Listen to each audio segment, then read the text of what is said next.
So hello guys, स्वागत है आप सभी का एक बार फिर से मेरे इस चैनल सुपर नर्ड में। तो जैसा कि तुम लोग सभी जानते ही हो कि मार्वल और डीसी में काफ़ी सारे डिफरेंट तरह के सुपर हीरोज़ हमें देखने को मिले हैं। जहाँ कुछ सुपर हीरोज़ पावरफुल होते हैं, कुछ सुपर हीरोज़ इतने ज़्यादा पावरफुल होते हैं कि उन्हें गॉड लाइक बींग्स में से कंसिडर किया जाता है। अब कॉमिक्स में ऐसा कई बार हो चुका है जहाँ मार्वल और डीसी के हमारे favourite characters God like beings में कन्वर्ट हो चुके हैं और लिटरल गॉड्स बन चुके हैं। और इसीलिए आज की इस वीडियो में मैं 10 ऐसे ही सुपर हीरोज़ की बात करने वाला हूँ जिन्हें लिटरली हमें गॉड बनते हुए देखा है कॉमिक्स के अंदर, या जिन्होंने God like powers and abilities possess की है।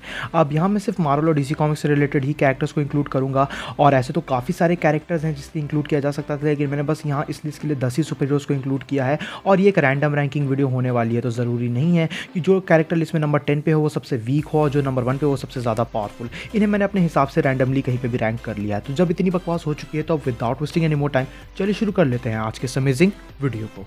Number 10, Shazam. ना हम लोग ऑलरेडी जानते हैं कि शज़ैम कितना ज़्यादा पावरफुल है, क्योंकि इसके पास Olympian gods like Zeus, Ares वगैरह की पावर्स मौजूद हैं। बट डार्क साइड वॉर के अंदर हमें देखने को मिलता है कि शज़ैम एक लिटरल गॉड में कन्वर्ट हो जाता है, जिसके बाद हम शज़ैम को गॉड ऑफ गॉड्स के नाम से जानते हैं। जहाँ इस मौके पे शज़ैम के पास अब ओल्ड गॉड्स की पावर आ गई थी, जिनमें से एक जो है डार्क साइड का बाप खुद था, जिसकी वजह से तुम अंदाज़ा लगा सकते हो कि शज़ैम का ये version Shazam god of gods कितना ज़्यादा पावरफुल होगा। Shazam god of gods reality change कर सकता था, टाइम मैनिपुलेशन परफॉर्म कर सकता था, स्पेस की कंटिन्यूटी को छिड़कानी कर सकता था उसके अंदर, और कह सकते हो कि ये बहुत ही ज़्यादा स्टूपिडली स्ट्रॉन्ग था। अब शज़ैम गॉड ऑफ गॉड हमें ज़्यादा टाइम तक तो देखने को कॉमिक्स में नहीं मिला, बट हमें इतना पता है कि इतना ज़्यादा पावरफुल था कि आसानी से मल्टीवर्सेस को डिस्ट्रॉय कर सके, जिसकी वजह से तुम्हें अंदाज़ा लग गया होगा कि शज़ैम ऑलरेडी कितना ज़्यादा पावरफुल है। But Shazam god of gods उसका वर्जन उससे और भी ज़्यादा एक्सट्रीमली पावरफुल बना देता है। Number 9, Doctor Strange. तो अपने सॉर्सरर सुप्रीम को कौन नहीं जानता है, लेकिन कॉमिक्स में हमें ये देखने को मिलता है कि किस तरीके से डॉक्टर स्ट्रेंज एक टाइम पे गॉड ऑफ मैजिक बन जाता है। जहाँ डॉक्टर स्ट्रेंज कह सकते हो कि एसगार्ड जाता है और यग्द्रिसिल से हेल्प लेता है जब वो पावरलेस हुआ रहता है, और जब यग्द्रिसिल से उसे एक स्टिक मिलती है तो उसके बाद यग्द्रिसिल की fraction of power doctor strange के अंदर विद इन फ्लो होने लगती है, जिसके बाद doctor strange God of magic में कन्वर्ट हो जाता है। और इस वजह से कह सकते हो कि जब तुम अंदाज़ा लगा सकते हो ये नाम ही सुन के कि जब doctor strange God of magic बन गया होगा तो वो मैजिकल एबिलिटीज़ को मास्टर कर चुका है। ऐसी कोई भी मैजिकल एबिलिटी नहीं है जो वो परफॉर्म नहीं कर सकता है, जो विद इन मार्वल के कॉस्मोलॉजी के अंदर आती है। साथ ही साथ डॉक्टर स्ट्रेंज का ये version doctor strange God of magic जो है रियलिटी को चेंज कर सकता था, डायमेंशन मैनिपुलेशन परफॉर्म कर सकता था, और कह सकते हो कि एक हद तक नाई ऑमनीपोटेंट भी था, जिसकी वजह से तुम्हें अंदाज़ा लग चुका होगा कि डॉक्टर स्ट्रेंज यूँ तो बहुत ही ज़्यादा ओवर पावर्ड है, बट जब डॉक्टर स्ट्रेंज खुद हमें गॉड ऑफ मैजिक के तौर पर देखने को मिला था तब उसकी पावर्स एंड एबिलिटीज़ देखने लायक थी। Number 8, Cyclops. नाउ साइक्लॉप्स के बारे में तुम लोग जानते ही हो कि साइक्लॉप्स एक्समैन का लीडर है, और इतना ज़्यादा कुछ खास पावरफुल कैरेक्टर तो नहीं है, बट कॉमिक्स में ये देखने को मिलता है कि एक बार जो है फीनिक्स फोर्स उसे खुद का होस्ट बना लेती है, जिसके बाद साइक्लॉप्स के पास फीनिक्स फोर्स की एबिलिटीज़ आ जाती हैं। नो फीनिक्स फोर्स ऑलरेडी एक कॉस्मिक बीइंग है, जैसे हम कॉस्मिक गॉड भी कंसिडर कर सकते हैं, जिसकी वजह से तुम्हें अंदाज़ा लग गया होगा कि साइक्लॉप्स इस टाइम पे कितना ज़्यादा पावरफुल हो गया था। कह सकते हो कि पहले तो फीनिक्स जो है अपनी पावर्स 5 एक्समैन मेंबर्स में बांटती हैं, जिनमें कॉलसस और मैजिक जैसे कैरेक्टर्स भी शामिल थे, बट आगे चल के साइक्लॉप्स को उसकी पूरी पावर मिल जाती है, जिसके बाद साइक्लॉप्स के पास कह सकते हो कि फीनिक्स फोर्स का एक्सेस हो जाता है, और एक हद तक वो अनस्टेबल भी हो जाता है क्योंकि ये पावर वो संभाल नहीं सकता था। लेकिन इसके बाद कह सकते हो कि एक हद तक वो सभी एबिलिटीज़ वो परफॉर्म कर सकता था जो फीनिक्स का कोई भी होस्ट परफॉर्म कर सकता है। लाइक कह सकते हो कि अपने पंचेस से रियलिटी में छिड़खानी लाना, फायर मैनिपुलेशन परफॉर्म करना, एलिमेंट्स को कंट्रोल कर लेना, और वो सभी पावर्स एंड एबिलिटीज़ जो हमें जीन ग्रे जैसे कैरेक्टर्स परफॉर्म करते हुए नजर आते हुए देखने को मिल चुकी हैं। अब साइक्लॉप्स यूँ तो उतना ज़्यादा कुछ पावरफुल कैरेक्टर नहीं है, बट फीनिक्स फोर्स के होस्ट बनने के बाद उसकी पावर सच में बहुत ही ज़्यादा इंक्रीज़ हो गई थी। Number 7, iron man. ना हम लोग जानते हैं कि आयरन मैन यानी कि टोनी स्टार्क के पास ऑलरेडी गॉड लाइक कॉम्प्लेक्स मौजूद है, लेकिन कॉमिक्स में हमने कभी भी उसे एक लिटरल गॉड या गॉड लाइक बीइंग बनते हुए नहीं देखा था। लेकिन रीसेंट कॉमिक्स के अंदर हम ये देखने को मिलता है कि आयरन मैन एक लिटरल गॉड लाइक बीइंग में कन्वर्ट हो जाता है, और अब वो एक आयरन गॉड बन चुका है। बेसिकली होता यही है कि कॉर्वैक के साथ फाइट में जब कॉर्वैक गैलेक्टस के होम पे पहुंच जाता है पावर कॉस्मिक अचीव करने के लिए, तो आयरन मैन भी उसके साथ जाता है, एंड हेंस जब उसे कोई रास्ता नहीं दिखता है then he drown into the power cosmic, जिसके बाद वो पावर कॉस्मिक को एब्जॉर्ब कर लेता है, एंड उसके बाद बेसिकली आयरन गॉड में कन्वर्ट हो जाता है। यानी कि ये आयरन मैन ही है, लेकिन इसके पास अब पावर कॉस्मिक है, यानी कि वो पावर जो कह सकते हो कि गैलेक्टस अपने हेराल्ड्स को देता है। लेकिन ये मत सोचना कि यहाँ पे आयरन मैन जो है गैलेक्टस का हेराल्ड बन चुका था। अब इसके बाद जो है आयरन मैन के पास वो सभी एबिलिटीज़ मौजूद हैं जो पावर कॉस्मिक उसके कह सकते हो गैलेक्टस के हेराल्ड को देती है, यानी कि इसके पास बहुत ही ज़्यादा इनफाइनाइट किस्म की स्ट्रेंथ आ जाती है। ये एक हद तक जो है एलिमेंट्स को कंट्रोल कर सकता है, पावर कॉस्मिक कंट्रोल कर सकता है, और कॉस्मिक लेवल के एनर्जी ब्लास्ट वगैरह भी जनरेट कर सकता है, जिसके बाद ये आगे अर्थ पे आता है अर्थ को एक बेटर प्लेस बनाने के लिए। सो इस वजह से तुम्हें अंदाज़ा लग चुका होगा कि आयरन गॉड कितना ज़्यादा पावरफुल है। Number 6 green lantern. नाउ हम लोग जानते हैं कि एक हद तक हैल जॉर्डन सबसे पावरफुल ग्रीन लैंटर्न है, लेकिन कॉमिक्स में शॉर्ट टाइम के लिए ही सही हमें हैल जॉर्डन जो है गॉड ऑफ लाइट में कन्वर्ट होते हुए भी नज़र आता है, जहाँ बेसिकली हम लोग को ऑलरेडी पता है कि ग्रीन लैंटर्न रिंग से ग्रीन लैंटर्स को कितनी ज़्यादा पावर मिलती है। लेकिन क्या हो जब हम लोग ग्रीन लैंटर्न और मदर बॉक्स की टेक्नोलॉजी को साथ में मर्ज कर दें, और वैसा ही कुछ होता है जहाँ ग्रीन लैंटर्न रिंग और मदर बॉक्स आपस में मर्ज हो जाते हैं, जिसके बाद हैल जॉर्डन जो है गॉड ऑफ लाइट में कन्वर्ट हो जाता है। Now God of light green lantern extremely powerful था। ये रियलिटी को मैनिपुलेट कर सकता था, स्पेस टाइम में छिड़खानी क्रिएट कर सकता था, स्टार्स एंड गैलेक्सीज को 1000 बार डिस्ट्रॉय करके दोबारा से रिक्रिएट भी कर सकता था। और साथ ही साथ हैल जॉर्डन यानी कि ग्रीन लैंटर्न के इस वर्जन गॉड ऑफ लाइट को बियॉन्ड स्पेस एंड टाइम बताया गया था, जिसकी वजह से तुम अंदाज़ा लगा सकते हो कि green lantern God of light कितना ज़्यादा पावरफुल होगा, क्योंकि ग्रीन लैंटर्न ऑलरेडी एक काफ़ी पावरफुल कैरेक्टर है, बट यहाँ पे वो एक लिटिल गॉड बन चुका था। Number 5 Punisher. नो अपना फ्रैंक कैसल एक नॉर्मल ह्यूमन है, एक स्ट्रीट लेवल कैरेक्टर है, लेकिन एक अल्टरनेट यूनिवर्स के अंदर पनिशर को जो है स्पिरिट ऑफ वेंजेंस के लिए चुना जाता है, यानी कि उसे घोस्ट राइडर का टाइटल दिया जाता है।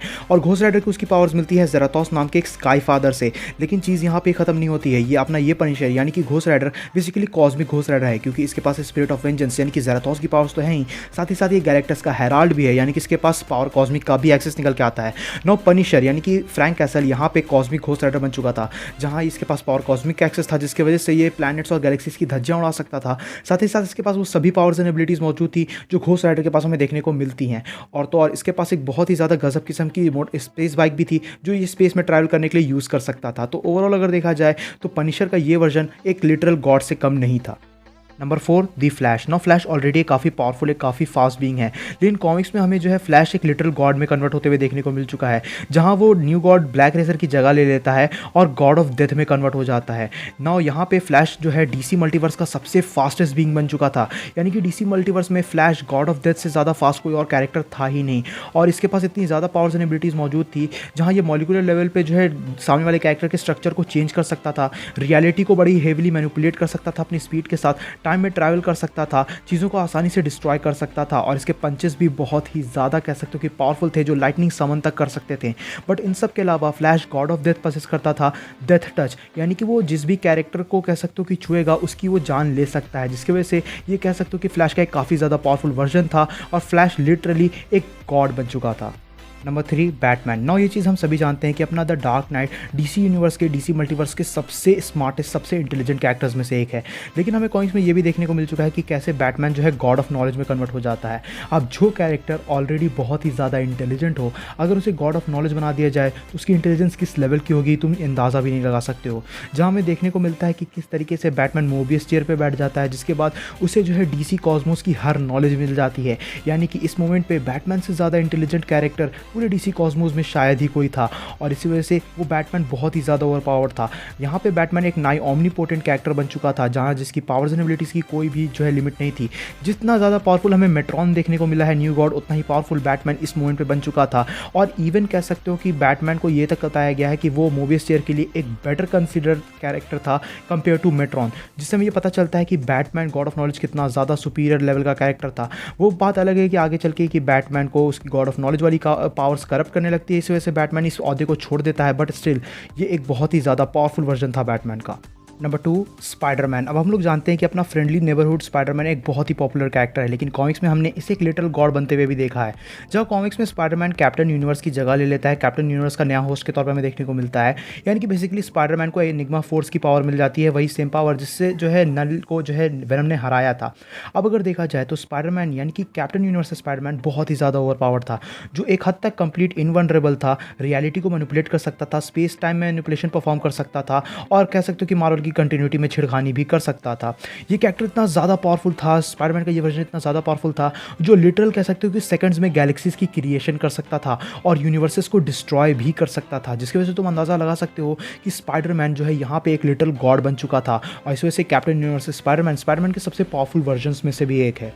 Number 1 Superman. Now Superman already एक लिटिल गॉड से कम नहीं है, लेकिन फिर भी हमें उसकी कुछ कह सकते हो कि मेजर वीकनेस देखने को मिली है, लाइक क्रिप्टोनाइट, और वो मैजिक के अगेंस्ट वल्नरेबल है। लेकिन यहाँ पे निकल के आता है सुपरमैन प्राइम 1 मिलियन, जो सुपरमैन के सबसे पॉपुलर अल्टरनेट वर्जन्स में से एक है, जहाँ प्राइम 1 मिलियन को हम लोग the golden God, the golden guardian के नाम से भी जानते हैं, क्योंकि सुपरमैन का ये वर्जन बहुत ही ज़्यादा पावरफुल है। ये नाई ऑमनीपोटेंट है, नाई ऑमनी प्रेजेंट है, और कह सकते हो कि बहुत ही ज़्यादा अनलिमिटेड लेवल की स्ट्रेंथ, स्पीड वगैरह जो है पजेस करता है। सुपरमैन प्राइम 1 मिलियन को उसकी पावर्स बेसिकली इसी वजह से मिली थी क्योंकि उसने जो है सन के कोर में कई हज़ार साल स्पेंड किए थे एंड देन सोर्स वॉल से भी कुछ पावर्स जो है कह सकते हो कि सीखी थी, जिसके बाद वो एक लिटरल गॉड में कन्वर्ट हो जाता है। जहाँ सुपरमैन यहाँ पे इतना ज़्यादा पावरफुल था कि वो कह सकते हो कि काफ़ी सारे जो है इन्फिनाइट नंबर ऑफ यूनिवर्सेस बना और डिस्ट्रॉय कर सकता था। सुपरमैन ने जो है खुद का एक इंटायर यूनिवर्स क्रिएट किया था जो इतना ज़्यादा बड़ा था जिसने एटम के ही यूनिवर्स को जो है निगल लिया। और इसी तरीके की ऐसी काफ़ी सारी different abilities Superman prime 1 million possess करता है, like reality warping, space time manipulation वगैरह वगैरह, जिसकी वजह से हमें ये पता चलता है कि सुपरमैन प्राइम 1 मिलियन एक लिटरल गॉड से कम नहीं था। सो गाइस ये थी वीडियो कुछ ऐसे सुपर हीरोज़ को लेके जो हमें लिटरल गॉड या कह सकते हो कि गॉड लाइक बींग्स में कन्वर्ट होते हुए नजर आ चुके हैं कॉमिक्स के अंदर। अब इनके अलावा भी ऐसे काफ़ी सारे कैरेक्टर्स थे जो इस लिस्ट में हो सकते थे, लेकिन मैंने बस 10 ही कैरेक्टर्स को चूज़ किया है। तुम्हें अगर ऐसा लगता है कि कोई कैरेक्टर एकदम नेसेसरी था जिसे मैंने इंक्लूड करना ही चाहिए था तो नीचे को उसके बारे में कमेंट्स में बता देना। वीडियो पसंद है तो इस वीडियो को अपना थम्स अप देना, अपने दोस्तों के साथ शेयर करना। चैनल पर अगर इनकेस नया आ गया हो तो चैनल को जरूर से सब्सक्राइब कर लेना। मेरा इंस्टाग्राम और सेकंड चैनल का लिंक तुमको नीचे डिस्क्रिप्शन में मिल जाएगा, वो सभी चेकआउट कर लेना जाके। मैं मिलता हूँ तुमसे ऐसे किसी नेक्स्ट वीडियो में। Till then bye, stay tuned, stay awesome.